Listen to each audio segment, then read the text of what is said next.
Ao fazer uma pesquisa científica, muitas vezes surge a pergunta: o que pesquisar? Geralmente, você deve realizar a sua pesquisa científica dentro do contexto em que trabalha. Importante pensar na sua contribuição pessoal e profissional, ou seja, o que você traz para a mesa, para o debate, as suas próprias habilidades, seus conhecimentos e interesses ao iniciar uma pesquisa. Mas isso ainda deixa uma vasta área de oportunidades para a pesquisa, especialmente se você está começando a carreira de pesquisador ou pesquisadora. Muitas vezes, espera-se que você comece a estabelecer a sua própria especialidade e especificidade em pesquisa. Então, como você segue a partir daí?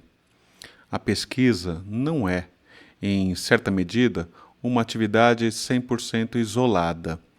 Em quase todas as organizações, sua pesquisa deve servir a um propósito e se encaixar em sua missão. Deve agregar valor.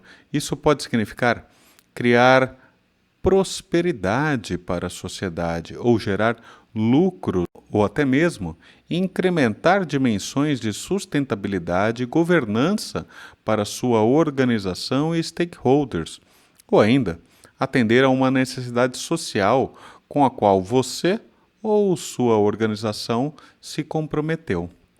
Além disso, não existe almoço grátis.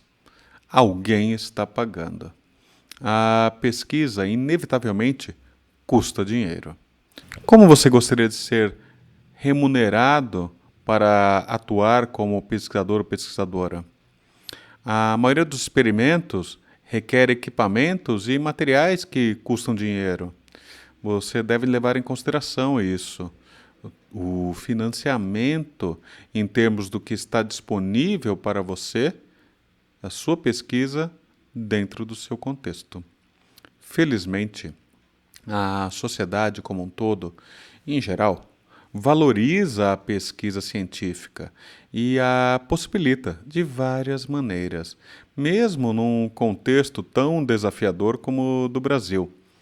Tem perguntas que gestores públicos, formadores de opinião e a própria sociedade civil gostariam que as pesquisas científicas respondessem. Essas perguntas tendem a moldar o seu cenário de pesquisa de muitas e diferentes maneiras.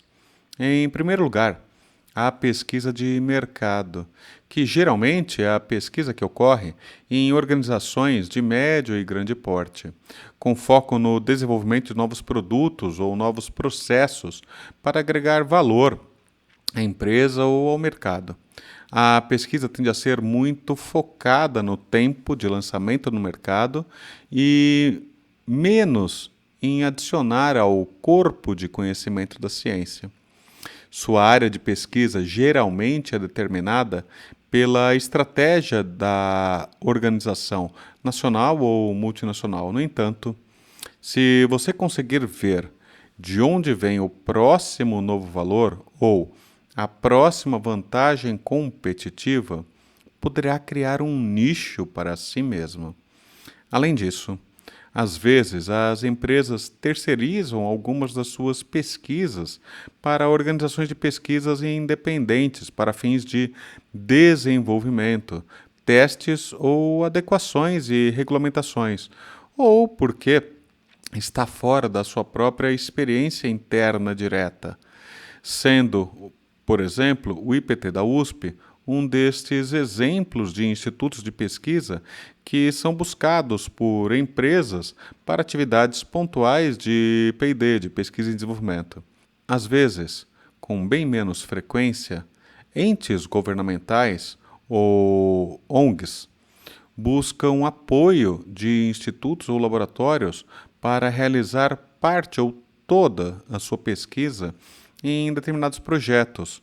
Projetos estes normalmente limitados no tempo e nos recursos também.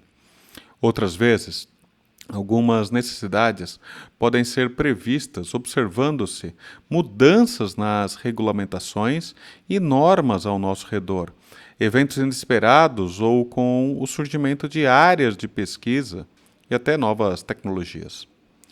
Em segundo lugar, a pesquisa livre, ou seja, pesquisas sem expectativas concretas quanto aos seus resultados dentro de instituições acadêmicas. Dependendo de onde você está localizado no mundo, algumas universidades recebem financiamento para fazer pesquisas a fundo perdido ou com capital de risco, sem qualquer exigência imediata de resultado.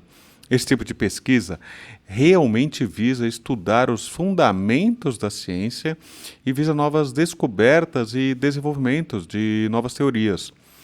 Como essas pesquisas só agregarão valor à sociedade no longo prazo, muitas vezes não são financiadas comercialmente pelas empresas.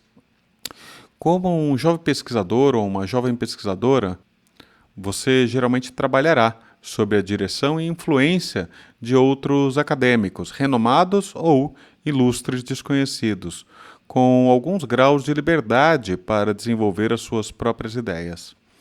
Um passo mais adiante são questões sociais maiores e mais relevantes e estratégicas que interessam e precisam ser pesquisadas. Normalmente, tais temas emergem de comissões e entes globais ligados à ONU, OECD, União Europeia, Mercosul, ou podem encontrar amparo e interesse até em outros grupos de pesquisa e até editais de financiamento e apoio financeiros nesses organismos. Por isso, vale a pena ficar atento a cada um deles. Ainda, temas encampados pelas fundações de amparo à pesquisa estaduais no Brasil, além da CAPES, do CNPq e ministérios como o MCTI, Ministério da Ciência e Tecnologia, entre outros.